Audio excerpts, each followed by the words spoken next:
Think of your website as like a physical storefront. That building is in the middle of a field in the middle of nowhere. That's your website, right? There's no roads going to it. Nobody knows it's there. Essentially what SEO does is you're building all these roads so that people can actually find it. Instead of that one business, you make it more of a destination where you have all this information, the questions that they're looking for, the answers, and then people start coming to you. And like I said, it's more of a destination instead of just storefront in the middle of the field. Well, hello, and welcome to season 2 of the Simple and Smart SEO Show, the podcast for solopreneurs, service providers, and e-commerce sellers who want to learn the basics of SEO in all the places it shows up. I'm Crystal Waddell. I help Shopify store owners go from feeling like an SEO zero to your very own SEO hero in just one day using AI, UX, and other tech ninja moves. And I'm Brittany Herzberg, SEO and case study copywriter, helping service pros increase sales without being on 24/7, using the power of SEO, story, and social proof. Join us. We're just a couple of business besties who love learning and sharing what we've learned, as we show you how simple and smart SEO can be. So what are we waiting for? Let's jump in. Welcome back to the Simple and Smart SEO Show. We are so excited to have you. And we also have a super fun guest with us today. So say hi, Crystal, and hi, Matt. Hi, Matt. Hi, B. Hello. You know that I love giving you the backstory. So Matt and I actually met in I don't know if you guys have been in them, but they're these like weird Instagram chat situations where it's like a group. And it can be a little bit overwhelming. It's like a Facebook group, but in Instagram. It's not weird. It's not weird. It's awesome. It's awesome, but it's like, for me, it was overwhelming, which is why I like ducked out after 7 days. But while I was in there, I met Matt. And of course, I'm always like trying to find amazing guests for the podcast. And he took me up on the offer to pitch us. And here we are. So we're going to be talking about what small business owners should be doing to improve their SEO, especially before you decide to hire that out, if that is something that's in your future. So Matt, you want to kick us off and tell us who you are and what you do? Yeah, my name's Matt Diamante. I run a digital marketing agency called Hey Tony. We specialize in SEO, website design, and social media ads. And I don't do organic social stuff anymore. I actually started my career doing that stuff for huge brands, and it was fun, but I hated how long it took to actually get a Facebook post up. So yeah, I've been doing SEO since 2011, 2012, something like that. So it's been a while. I've learned a lot, made a lot of mistakes, and gotten a lot of results. I think our clients all together have gotten over 50 million visitors to their websites just through our SEO efforts. That is wild. I have to ask you though, why is it called Hey Tony when your name is Matt? I get asked this question literally every single day at this point. Long story short, I overheard these two construction workers talking, and they're working on like streetcar tracks downtown Toronto. They're like big, burly, muscular, manly men, right? Like not the kind of guys you would expect to say what I'm about to tell you. So one guy goes, "Hey, Tony, you always know how to put a smile on my face." And I was just like, when do you ever hear like that type of person genuinely express, "Hey man, you make me happy. You put a smile on my face. Maybe it's like you brightened up my day." And I was like, that's the kind of like transparency and just ethos or whatever the word is that I want to have with my business between myself and my clients and myself. Like, let's full transparency. Let's just have fun. Let's put a smile on each other's faces. So that's Hey Tony. That's where it came from. That is amazing. I'm so glad I asked that. I am too. You know what I'm really interested in? I'm interested in some of those mistakes you made. Oh my God. So many mistakes. Give us a top 3 or a top 1 or clip notes or something. Okay. So recently, and this is like this year, 2023. So I have a client's website that we built, and we usually put website powered by Hey Tony or designed by Hey Tony in the footer and link back to our website. I put built by Hey Tony in the footer, and I didn't realize how massive this site was going to be because it was like a community site. So there was forums, there was posts, like it ended up being, there was like 400,000 links from this one website. And that website ended up getting linked to from a bunch of other spam websites. So they had a high spam score on that site. And since I had 400,000 links, which is absolutely insane from this one website in the footer, my spam score went up to 50 or 60%. And I was like, oh no, because I manage that client site. I went through, and we're not doing SEO for this client. We just built the site and they're taking it, doing whatever. So anyways, I logged into the website and I just removed the Hey Tony link from the footer because it was just doing more harm than good. Mhm. And there's a couple other sites as well that I had to go in and message and be like, hey, we don't want a link from you. Why are you linking to us, kind of thing. And of course, those sites are like, it's going to be 50 like euros to take the link off. And I'm like, oh my God, this is such a scam. Mhm. So anyways, I paid a couple of these people to take it off and their spam score went from like 50 or 60 back down to 1% where it should be. So that was one mistake. Mhm. Another mistake, this isn't necessarily SEO focused or related, but in 2014, I'd started a website called The Plaid Zebra. It's still up there. We don't do anything with it. We primarily use it for backlinks for clients kind of thing. Within the first 6 months, I bought the domain, built the website, we had writers and all this kind of stuff. And within the first 6 months, it blew up from literally zero traffic to 4 million visitors. Okay. So the mistake was we weren't prepared for that. I didn't know anything about how to do hosting for something that large, how to do any caching. Like we were like trending on Reddit for so many articles, like number one on the whatever home feed. Like it was just insane. And so that crashed the website. And then once we got everything back sorted, we didn't have the ads set up properly, like the display ads on the site. That's how we were making money. I think we still made like $20,000 or something within that first month, but we left so much money on the table because the ads weren't set up properly because I didn't know what I was doing at the time. So it was like a learn while you're on fire. Yeah. Oh, wow. That's crazy. Unfortunately, those instances were with my own companies and nobody else lost money or got hurt. Yeah, that's always a benefit. I'm curious, how do you find the spam score?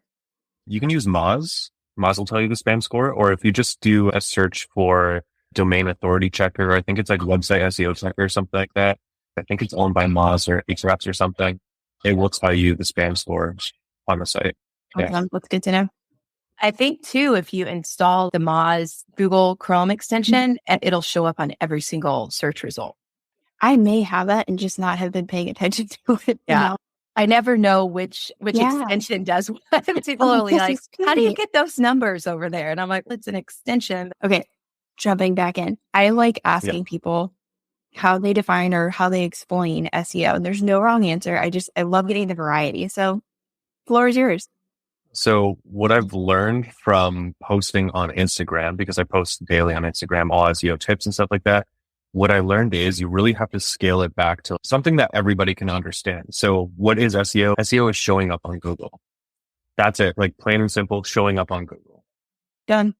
This is perfect. That's it. Great job. Bravo. Yeah. What do you both think? How would you describe this? Go, Crystal.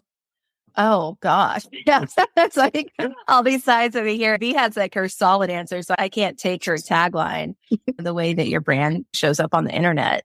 Yeah. What she's talking about is that because of what you said, with where you need to have something simple that you can just rattle off for clients and make it easy and digestible, like really quickly.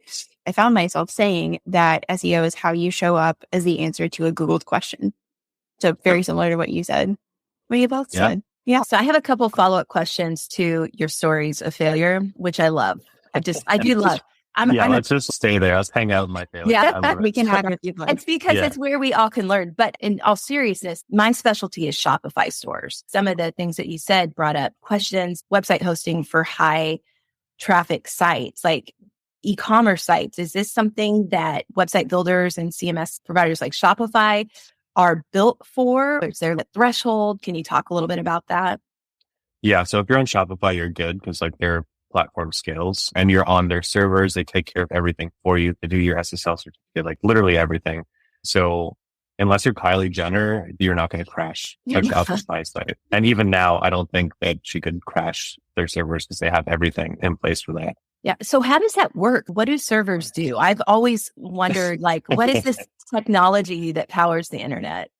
That's a little bit technical. I'm not like a server guy, but a server is basically a computer with a hard drive that is connected to the internet and displays your website. Ideally, you want to use some kind of server that is decentralized. Is that the right word? I don't even know what I'm talking about at this point, but throw those keywords out there.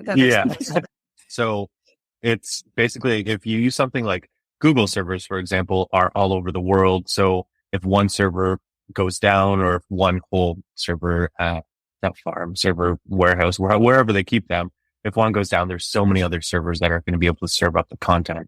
So using something like Amazon Web Services or Google or Shopify or anything like that, like the chances of your website going down are very minimal from like a server error. Although it's happened though, right? I just remember there was not too long ago, maybe in the last year or two, there was a bunch of sites that went down in one day, and Amazon was having like this massive failure. And I was like, oh my gosh, all of the companies that are experienced this blackout are on AWS. Like that wasn't said. I saw all these other huge websites having problems. I was like, oh my gosh, I understand that. I know what's happening right now. Yeah, it's absolutely insane. But the good thing about using like something like AWS for hosting your website, if you're using WordPress or something like that, or another CMS that doesn't have their own hosting, like Squarespace and Wix, they have their own thing. That's fine. But if you're using WordPress and you're managing everything yourself, using something like AWS is great because you can scale your plan. So if you start getting a lot of traffic, they can accommodate that amount of traffic and they'll just charge you more money for it. That is good to know. If you want to keep it simple, just go with a CMS like Shopify. If you're selling a product 100% Shopify all the time, I have shops that are all set up on WooCommerce, like through WordPress, and it's great. It's easy-ish to set up, not as easy as Shopify, but there's so many things that can go wrong. People might not get their delivery order email. The payment might not go through. Your payment processor could come disconnected from your site. There's a whole bunch of things that can go wrong. But if you're doing any kind of sales website or service, like service-based business or website or blog, use WordPress because it's going to be the best. It's Squarespace and Wix, like they're great to get up a quick website, something that looks decent.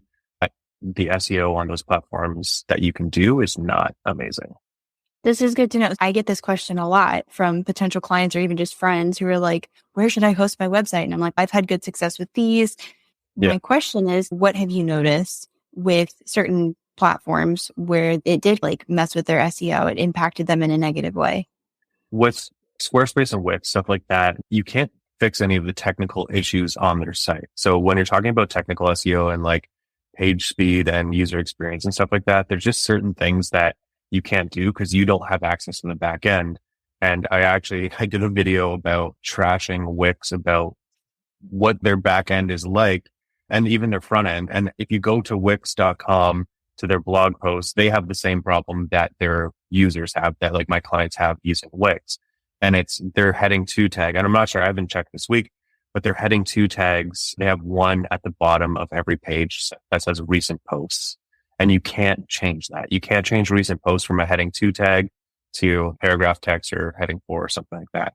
I don't think that's going to have a huge impact on the SEO, but it's definitely one of the things that we look at. It's all your heading to tags should be relevant to that specific page. We have a friend over at Wix, and I have to say, even though your H2 tag on that recent posting might be messed up, we still love you. So I have another question. You were talking about how you built this site for somebody, but you didn't do the SEO, and then they just ran with it.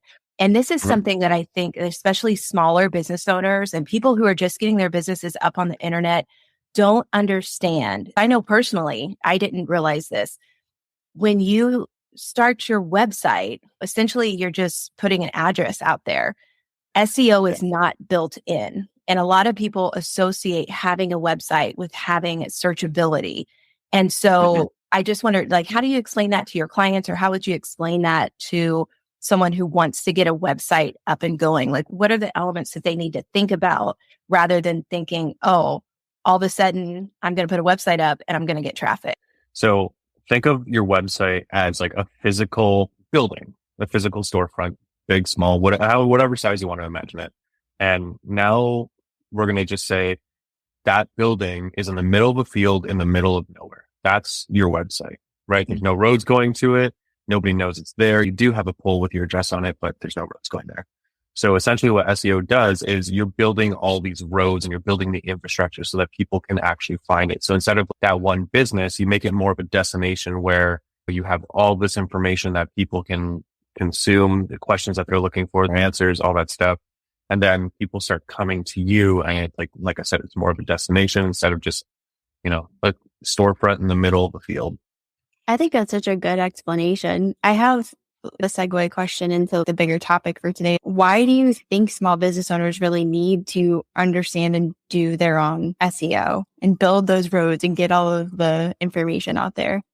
So one of the things that I hate the most is when somebody comes to me and they're like, SEO sucks. I've done it and I haven't gotten any results. And the last company wouldn't even tell me what they were doing. They're sending me like these reports I didn't understand and all that kind of stuff. And I'm like, okay, so the first thing we're going to do, we're going to sit down and I'm going to tell you what goes into SEO and why things are important. So what is a title tag, meta description?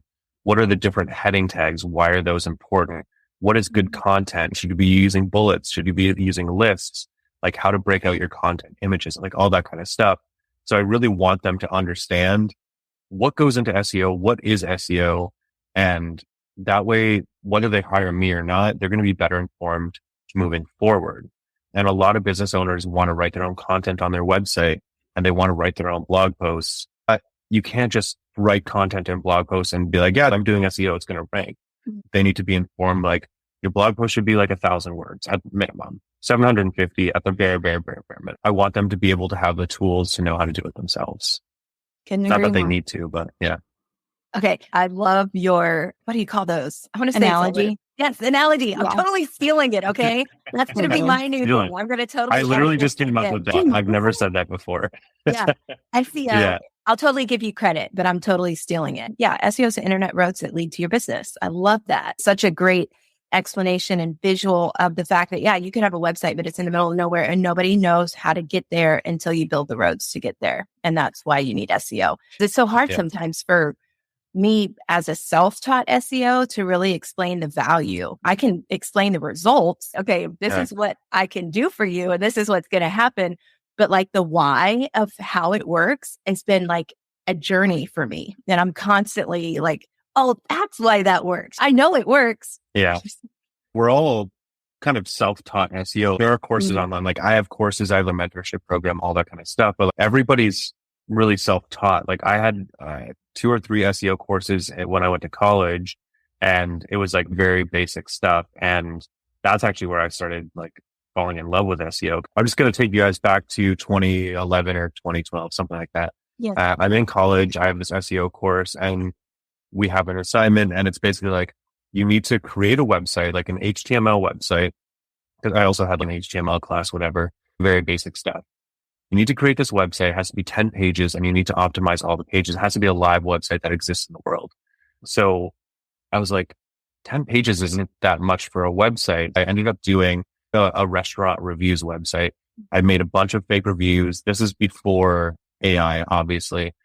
I took real reviews, I modified them, and then I was like, replace these keywords here with the command F or whatever, search and replace.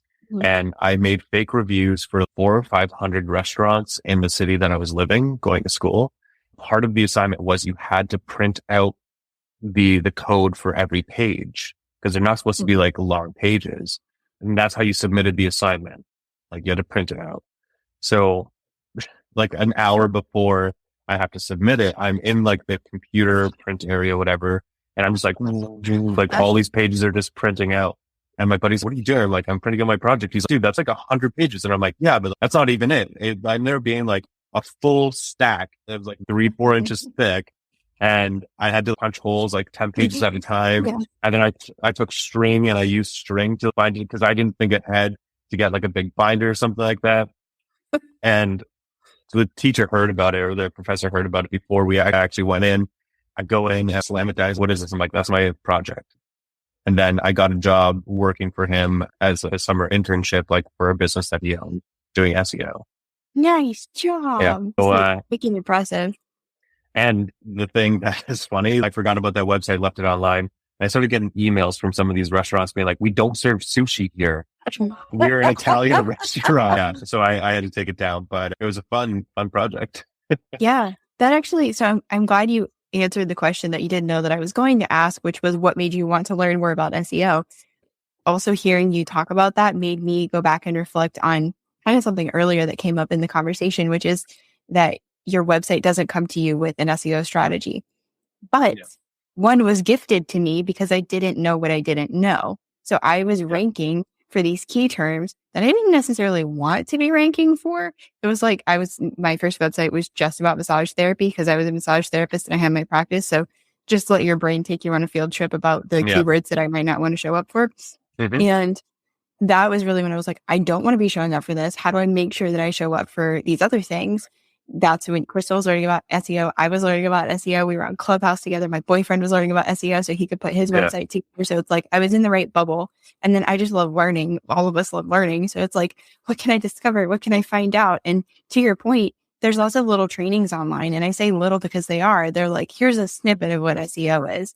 And then you take it and you run with it just based on what you're doing in your own world or what you're doing for your clients. And you are like continuing to learn on the fly. Plus with technology, just new thing. Hello, AI. That really wasn't a conversation last year, except with Crystal. And now it's like everywhere. I know. I'm still sharing conversations that we had in Clubhouse from back in 2020 when I was talking about Jasper and AI and different things. And people were like, what? Or some people were like, I tried it and it was in beta and it sucked or whatever, but it got so much better. But it's everybody's having these conversations now. And I'm like, what? I went to SEMrush and took a lot of their content-led SEO or SEO-led content or whatever you want to call it, courses. That's where my journey started. And that's why my foundation is so strong in content. Keyword research is like my favorite thing in the world. But what is good content? When you're explaining those things about having bullet points or whatever, this list of things that you were just talking about, how do you explain to a business owner what could make good content on their website? So when you think about when you're doing a Google search, you two or anybody listening, you do a Google search, you find something like, I think this is what I'm looking for. You click on the link and then it's just like a giant wall of text, like paragraph, nothing's really broken up. You can't find what you're looking for. Even though the answers to your questions might be in there, that is a bad piece of content because it's not organized. It's not easy to read. It's not easy to find the information that you're looking for. And like Google's whole, I don't know if it's their motto or like what their purpose is, to serve the best results to the person looking for whatever they're looking for. Mm-hmm. So that's not going to be the best result, giant wall of text. The best result is going to be something that, has a nice featured image that isn't necessarily a stock image. It's going to have heading tags. It's going to have heading 2 tags, like subtopics in there, just branching off on whatever the main topic is. And then you're going to have photos. You're going to have graphs. You might even have a video. You might have bullet points. You might have a list of things. If you look at a recipe, for example, recipes have bullet points. Recipes have a list of items that you need or ingredients to make your recipe. Then there's a numbered list, step 1, step 2, step 3, step 4, step 5, and so on. I will say I hate recipe sites because they're littered with ads. I know that's how they make money. Yeah. This is a good example of like good, bad content on a recipe site. It's like I took my son to soccer one day and I got this idea for this recipe and it was inspired by this. And I was like, I don't need all that stuff. Like, just tell me how to make like the turkey meatballs. Okay. I'm hungry. Jump to recipe. I like that button. Jump to recipe. But you need a lot of words on the page and like the relevancy of the topic that you're talking about in order to rank on Google. So you can't just put the recipe. You need all that other stuff. If we're working with a dentist, for example, and we're doing an article or a blog post on like how to brush teeth for a toddler, or I don't have kids, so I don't know when kids get teeth. They do have teeth by then. Yeah, we're good. Yeah. I don't know what the age ranges are. So it's how to brush 2 to 4 year olds' teeth. We'll say that. And then there are articles like, why should you brush the teeth, or why should you brush your toddler's teeth? How to brush your toddler's teeth, 5 easy steps, whatever it is. And then it's the importance of proper oral hygiene or oral care for toddlers. And then maybe what happens when their teeth start falling out. How do you brush between the gums? I don't know, like stuff like that. So you want to elaborate and you want to get really deep on that topic, but you want to keep it centered to brushing teeth for toddlers. That's the keyword you're trying to rank for. So everything that you're talking about on that page should be related to that topic. And this is what I say to clients, make it the most complete information on that topic. Mm-hmm. If you look at the top 3 search results for whatever keyword you want to rank for, read their articles. You don't have to read, just look at the headlines, grab all the headlines, even grab some other headlines, add ones that you want to add as well. And then basically write a huge piece of content that includes everything that everybody else is talking about. Don't steal their content. Don't copy paste. That's not going to work. But rewrite things, add your own expertise, your own authority, all that stuff. Sometimes I feel like like recipe bloggers and photographers who have a blog. There couldn't be more perfect situations for someone to have their own content because they're constantly working with people. They are constantly coming up with these ideas and then they want to share them. And it's funny because as you were talking about reading the story at the beginning of a recipe blog, 2 times out of 10, I will want to read the story. But if I go to a photography blog, I always want the story. So my partner, my fiance, she is a wedding photographer, and people go to her site and they're like, why aren't you doing SEO? Your partner is an SEO person. That's what she does for a living. And she's it's just so much work. And I have to write these long blog posts just to show my pictures, all this kind of stuff. And as a photographer, especially a wedding photographer, like you're busy. Like you're shooting a wedding, like 10, 12 hours, whatever. You're coming home, you're editing, like you don't have time to do all that. So the people who do take time to do that do rank, or not take time, have time to do that, will end up ranking better. And becoming known and like blowing up. That's how I first met Jasmine Star, and Jasmine Star is how Crystal and I met. And I think it's interesting that the top 2 businesses that I've connected with for whatever reason, obviously Shopify e-commerce sellers, right? Etsy, that's where I started. I've got a great relationship with people like that.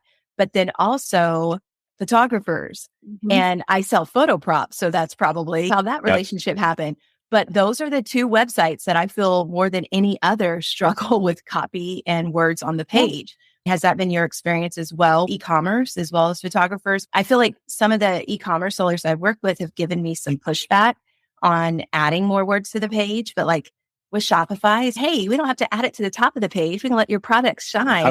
I think that people just really need to put their egos aside and like shop owners, because if you're hiring me or you're hiring somebody to do your SEO and I'm saying you need 1,000 words on your product page, talking more about your product or whatever it is, then let me do my job. And at the end of the day, are people actually going to read that? Probably not. And the people who are reading it are probably going to enjoy it because that's the type of person who reads, all the terms and conditions, like all that kind of stuff. And it's just let us do our job. If we want to change the name of your product to something that people are actually searching, then that's something that we need to do. And if they don't want us to do it, then I'm like, cool, we'll do everything else. But just so you know, you are blocking us from actually doing the full job. And that was 2 scenarios that have happened before where I'm like, look, I know your website person designed this site for you, but that word is not what people are searching for. So therefore, that word in that particular spot is not helping your business. You should put this word here. And I recently went back to somebody's website and they had changed it because aesthetically, it looked a little better to have just these one word whatevers. But the one word whatevers is not going to get the traffic that you need to get your website known on the internet. Recently had our client who said, I'd like you to rewrite this copy on this page or give me some feedback or whatever. And I was like, we at least need to have this many words on the page. And he's, oh, we don't need that. I was stunned because I'm like, do you want me to do it or not? Because that's what I was just thinking to myself when you said that. It so resonated with me because I can't do my job if you don't let me do my job. That is the job. It's not, oh, we don't need that. That's what you need in order for SEO to work for you. Yeah. So one of the things that I've started doing in the last year is clients do not get to approve blog posts anymore. And like for our clients, we'll write like 4 to 8 blog posts per month, like all like SEO research, keyword research, gap analysis, all that kind of stuff. And so we're writing these articles, and the first couple I'll send to them and be like, hey, can you just look over this and make sure that you can approve all of them moving forward and that we actually know what we're doing. Like the copy's good, all that kind of stuff. And now people are just like, yep, this is good. I don't want to worry about it. And we are just publishing content onto their website. It's obviously like we're looking over everything. We're making sure that it's all optimized. We're making sure we're not making them sound dumb, all that kind of stuff. I've done this in the past where clients have to approve every piece of content. There's a bottleneck with a client. They don't want to read 2,000 word articles. They don't have time to do it. And then they give feedback, and the feedback is usually like useless and just make work kind of stuff. And you're just like, I'm now losing money on this. Yeah. What we do now is here's the topics we're going to write about. Here's 10 topics, choose 8 or approve all of them. And we'll just roll ones into the next months. And then we just start publishing content. So we're doing this right now for a client who started 3 months ago. So June, July, August. So we're in the 3rd month, halfway through the 3rd month now. And I just got a Google Search Console. Like, I'm sure you get those emails. It's like, congratulations, you just hit X amount of visitors per month or in the last 30 days. Last month, we got one that said 400 people. This month, we got one that today that says 800 people visiting your site in the last 30 days. And I'm like, that the SEO is working and he just lets us do our job. I got one today for a client that said they got their first 1,000 clicks in 30 days. Yay. Amazing. Yeah. I'm about to post it on Instagram too. Yeah. So pretty happy. There were a couple different threads that I want to follow with what both of you said. One thing is changing the headline, how it reads, what copy is in there. There's a couple different things. One is that I love what Crystal has talked about, especially with products, putting social proof, putting the testimonials in the headline, in the product headline. That could be one way to beef things up / combat anyone who maybe doesn't want the new and improved keyword in the headline. The other thing is, just yesterday, a very well-known, like niche famous person in the copywriting world wrote to me to ask an SEO question because he worked with an SEO. And here's what I noticed. It dawned on me. There's copywriting where it's like all personality, which is great once you have the people on your site. But then there's copy that's SEO copywriting, that's the findability copywriting. Yep. And I have found, and this person said the same thing, that it's very hard to find someone who is in the middle, who can straddle both worlds. And that's something that I've noticed is one of my superpowers. And I was like, oh, I see what you were trying to do here. And I see what she was trying to do here. What if we do blank? So I'm actually going in and helping to pull. He was so far with the personality and she was so far with the findability with SEO. And so I'm like, okay, this is where we need to meet, guys. And that was very interesting to me because I'm like, why isn't everybody doing this? That's why we need to have both of these. Having the personality and not just being like a robot. That's why Google has their EAT, their EAT policy, whatever you want to call it, where like you need to insert your experience and expertise into a post. And AI can't do that yet. It will be able to, and it'll probably be able to mimic and write better than all of us. But if you look at a lot of marketers, especially look at Neil Patel's site. I'm sure you guys all know Neil Patel. I'm sure it's not him at this point writing the blog post, but the way that they write the blog post, it's like 2 words on this line, and then it's like a sentence, then it's like another sentence. So it's really broken up and it's more conversational than, it's like not just like, here's all the information. You bridging that gap between the SEO person and the copywriter who has like more of the personality. That is the perfect blend in what you need in your content. Totally. So there was one other thing, which was the working with ideal clients. I have to credit Brittany McBean with this because I worked with her very early on in my copywriting business, and it has helped me not have some of the issues or the problems with working with people who don't trust me. It hasn't completely combated everything because some people are really good at getting through the gate and then being like, oh, just kidding, I'm actually wearing this mask. There are some things that we can do. She calls it like building the bat signal. So when you're putting out your messaging, when you're marketing your stuff, when you're sharing information, there are things that you can be subtle about, but you can seed in where it's very helpful to attract those clients who want to completely hand it off and trust you with things. But it can be so frustrating when we work with clients who don't trust us completely. And something that I like doing is if they don't want to change that keyword, okay, cool. I just want to record this video and show you when someone does this search, this is what shows up. And when someone does this, so he can actually demonstrate things to them versus just like, I'm right. No, I'm right. No, I'm right. No, I'm right. Because that's going to get nobody anywhere. They're going to have a bad experience and you're going to have a bad experience and everybody's going to be frustrated and swearing at each other at the end of the day. Yeah. So it's funny you say that because when I do my discovery calls with a potential client, somebody wants to, potentially hire me. They're like, why should we hire you kind of thing? And I'm like, okay, I'm just going to share my screen with you. Like, I don't take like phone calls where we can't see each other and share our screens. I actually don't care if we see each other. I just want to share my screen because I want to show them everything that's going on their website and show them where they're at and explain the entire process and all the numbers to them. So what I do is I get on a call with somebody and I'm like, cool, I already have their website in advance. So I take a quick look and I do this like literally 2 minutes before I jump on the call. I load up their website. I open up SEMrush, put in their website there. And then I go to the call, start talking to them, whatever. And then I'm like, I'm going to share my screen. I'm going to show you where you're at. I haven't looked at this yet. We're going to look at it for the first time together. And I'm going to explain what's doing well, what's not doing well, where you're at. We're going to look at the keywords. We're going to look at your domain authority. And I explain to them that their domain authority or the page authority is made up of backlinks and what backlinks are. And I treat everybody like they don't know anything about SEO because most of the time they don't. And if they do know about SEO, then they're like, okay, I get that. Cool. Let's move on.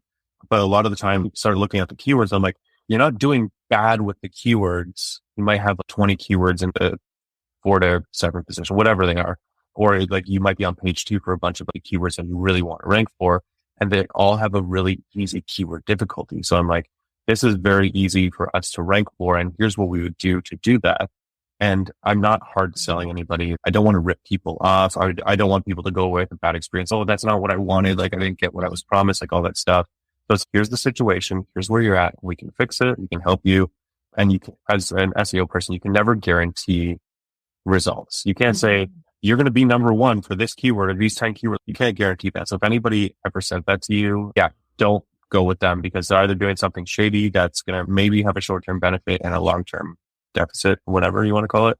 What I've started saying is we can guarantee one thing, and that's that you will start ranking for more keywords. I can't tell you how many or what position, but you will start ranking for more keywords. And oftentimes, like what clients that rank number 1 for 20, 30, 50 keywords, whatever it is within the first 6 months.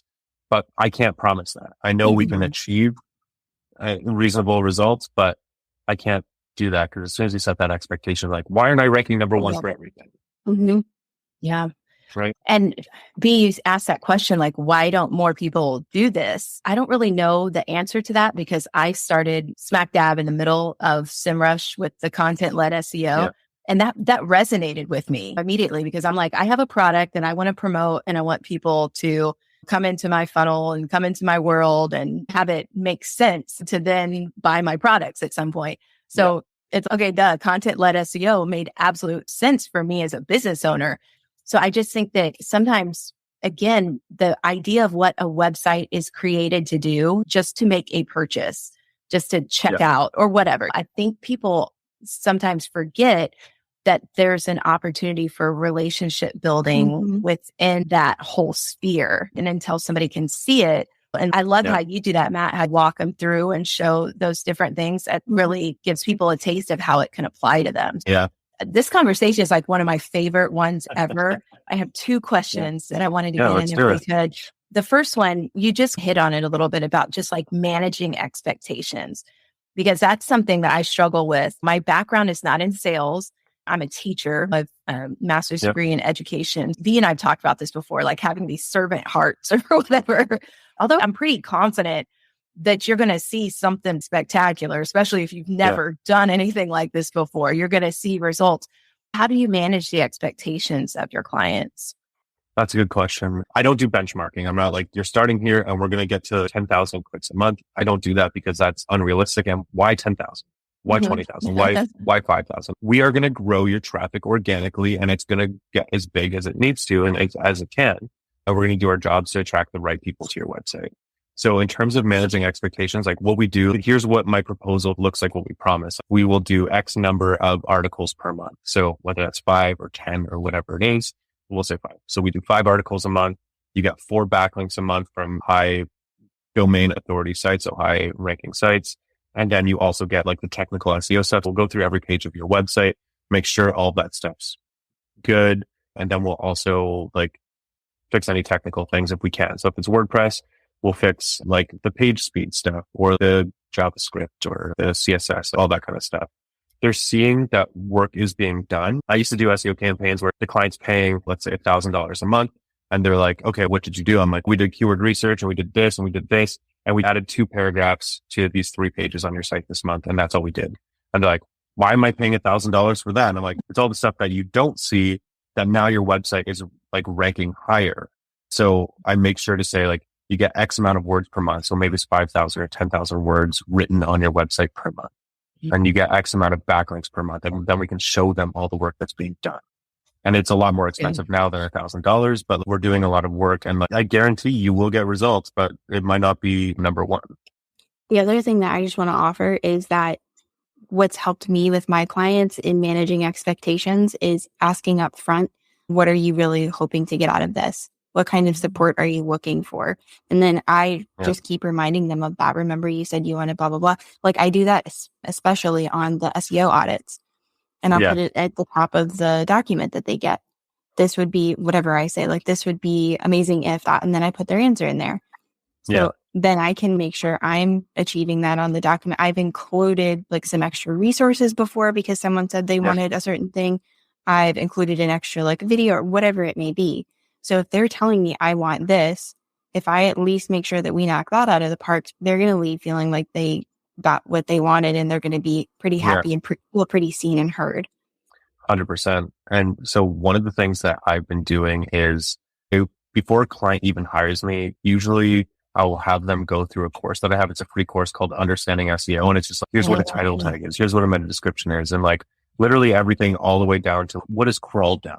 What does that mean for your website? So they have a really great understanding of what goes into SEO. So when I'm like, it's going to be X amount of dollars per month, minimum 6 months. So wow, that's a big investment, but I know all the stuff that goes into it. Like this person's not like BSing me on any of this, like all that kind of stuff. And a lot of the people who are contacting me have already taken the course. Like I'm not even putting them through, like they're taking it on their own. Right. And I'm like, okay, like I want to work with this person and their team. Very smart. That is fantastic. Just putting it out there is educational and then letting people raise their hand and self-identify that it's, yes, that is the path that I want to take. I think that is so smart. Yeah. 100%. Thank you. Good job. So one thing I wanted to just mention really quickly, and then I'll ask my last question. Yep. How do you feel about conversion rates? And just so you understand where I stand on this, I have a beef with conversion rates right now and just the whole idea of conversion rates. And so I'm toying with this thing of like profit rate optimization, like trying to rename, just understanding that I'm coming from that perspective. What are your thoughts on conversion rates and SEO and conversion rates? Okay. So it's a good way that you phrase that, like profit optimization kind of thing, or profit conversion rate, profit conversion. What did you say? There were a lot of words in there. It was good. Yeah. Profit rate optimization. Basically, I'll just use my own website as an example. So we probably get 10 or 15,000 people to the website per month. And right now per day, like I just put on like a pop-up, like an exit intent pop-up. So when you leave, a pop-up comes up and it says, hey, do you want to learn more about SEO? Here's a free course, blah, blah, blah. Put in their email. And I'm getting maybe 10 or 15 people filling that out per day, which is fantastic. Is that a great conversion rate? It's terrible for the amount of people coming to the website. So let's say 300, 400 people out of 15,000, not a great conversion rate. I'm not even tracking, are these people converting into clients, because the profit or the revenue conversion rate or whatever is, if I sign up 5 clients and they sign up for 6 months, it doesn't matter if I have 15,000 people to my website, if I can make $20,000 per month from that traffic, right? Mm-hmm. Or 50,000 or whatever it is, depending on the month or whatever. Yeah. I don't know, like conversion rate. I don't know. Just to give you an example as well, a month and a half ago, 2 months ago, when my videos on Instagram started, or my reels started getting a lot of views and a lot of attention, I got flooded with emails, like hundreds of emails, people being like, I want to set up a call with you. I want you to do my SEO, all this stuff. And I didn't tell them how much it costs before we booked a call. So I probably did 50 plus calls, and I think we got 6, 7 clients from that, which as a conversion rate, like, is that bad? Is that good? 10, 12% conversion. I don't know. It took a lot of time and I was exhausted. I can tell you that, but yeah, I don't really look at the conversion rates. And he's just named so many things that really need to go into that consideration, because it's profit, it's effort, it's energy, it's time. And there's just so much more to it than just a simple conversion rate. And so I'm so glad you mentioned all of those things, for sure. There's email conversion rate, there's click-through conversion rate, there's open rates on emails, then there's like the purchase rate. There's so many different points of conversion. A lot of people get caught up in the numbers and the data. Sure, you can have an overall view, like you got this many people visiting your website. Great. We got this many people on our email list. Don't dive like as deep as you can into the numbers, because it's a waste of time, especially if you don't know what you're looking for and you're just making like correlations or like connecting things that might not be connected, all that kind of stuff. And then if I have a client who does that, I'm just like, you need to chill. Are you making more money? Yes or no? Yes. Yes. Wait, that's Great. like, what does your life look like on a day-to-day basis? Is your life better? Are you feeling better? Are you seeing more like qualified clients? That's the kind of thing. Even I'm thinking about, like, I had a conversation with a mom recently, and she's like, I want to have more clients, but I'm still like living the mom life and I don't want to be flooded with clients. And it's okay, cool. That's good to know of like where we're at with increased traffic, but we don't need to have everyone under the sun chasing you down. 100%. Okay. So last question, I promise, Matt, it has been like a pleasure. You meet the coolest people and I'm so grateful. Thank you both so much. Yes. I love how it's awesome. Okay. I was wondering, where does AI fit into some of your workflows?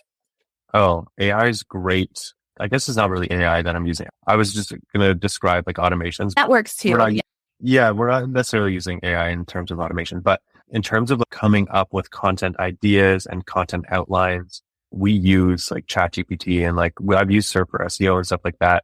But it's really great to come up with content ideas and content outlines. And then you can go in and write it, rewrite it, fill in the blanks, and then really do the optimization stuff that you need to do. So make sure you have the proper heading tags, make sure you're doing internal linking, external linking, all that kind of stuff, and making sure that the actual content is good. So AI definitely is useful for writing content, but not fully writing content. That's all I got. Love it. All right, Matt, now that we have turned everyone into a Matt lover, where can they find you? My website's heytony.ca. I couldn't get the .com. Somebody owns the .com, and that's fine because they will never rank for Hey Tony now because we're doing our own SEO. And then also on Instagram, just heytony.agency. Same on TikTok, Facebook, whatever, all that stuff. If you look up Hey Tony or Matt Diamante, you should be able to find me. And one thing I will say about SEO is as much as you can get things onto Google, you can keep things off of Google, right? So like for years, I was like, I don't want anybody to know who I am. So I got all the pictures removed of myself from my Google images and any social links and stuff like that. But now they're back and what I want is up there. It's a business. Yeah. Yeah. This actually ties into, I was curious why you didn't have an about page on your site. Yeah. So, okay, think about this. What do you put on your about page? About the business, right? Or about you? What do you put on the homepage? It's pretty much the same content, right? Like you want to learn about me, about the business. And the thing is, an about page isn't going to rank because the content's going to be so similar to the homepage. And we find this with 99% of clients, like the content is very similar and you're just like, put that on the homepage, right? People are learning about you for the first time. They're going to scroll down. They're going to see your picture, your bio, like all that kind of stuff. Do you disagree? It really looks like you're like, I hate you for saying that. No. I'm in my brain. I'm running through my website, copy that I've written for clients, and I can see where, yes, and I lean into story heavily. And if I'm thinking about myself as a user, I want to go learn about the person. I want to go see their history. I want to feel connected with them because then when I feel connected to someone, I want to work with them. And I don't feel like I get that always. Sometimes, yes. But I don't feel like I always get that from the info blurb or the bio blurb on a homepage. It's an interesting like proposition. I'm like, So I'm pondering. That's what I'm doing with my page. So while you're saying that, I'm doing it through social media where people are getting to know me and know more of my story. And then when they come to my website, that's when they're like, okay, what does this person do? What are the services? What more information can I learn from them? So it's interesting you say that because my Instagram is basically my about page / blog page at the same time. Right. But then what if Instagram goes bye-bye? Oh, that's why I have my email list. But yeah, not everybody is on there. That's the goal. But you need to convert some of those people into email subscribers because the people who subscribe to your email are going to be the ones who are most not dedicated. Dedicated came to mind when you were saying the most dedicated potential customers. They want to learn from you. They subscribe to your email list, all that kind of stuff. And if you want to future-proof your business, you need to get people off of Instagram, off of TikTok, off of your website and onto your email list. Have their contact information so that you can send them an email. Instagram, TikTok goes by tomorrow. You're like, cool. I still have 10, 20, 30, 100,000, however big your email list is. I can still contact these people. And whatever new platform comes out or whatever replaces all this stuff, you can just say, hey, I am now on TikTok 2.0, whatever it is. You can follow me here, or I'm still going to be doing my email newsletters, whatever, giving you tips, tricks, deals, whatever. And you're not starting from zero, right? No, it's very interesting. Okay, I have to say this. You're talking about you're the bridge between those two people. I feel like I'm the bridge between these two trains of thought. And this was that thing where I said clients would change words, but I felt the same way about the About Me and contact page. I felt like there was so much overlap there. And also, I think it's no matter whether it's an About Me page or whatever, it's still about you, the customer who's buying for me and making you feel comfortable to buy here.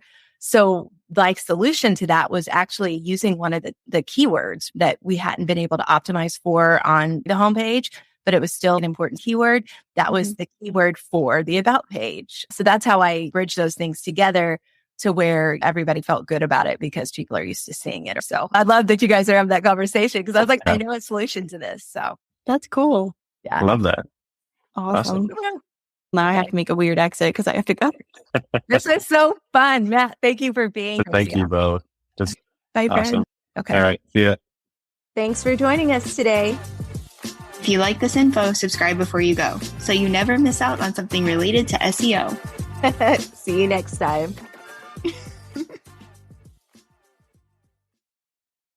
Hey guys, this is Crystal, one of your co-hosts from the Simple and Smart SEO Show podcast.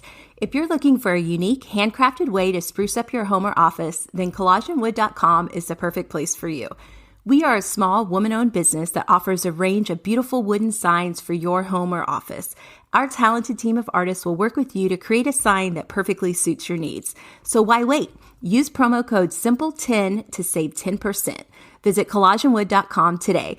Save 10% with promo code SIMPLE10. That's collagenwood.com.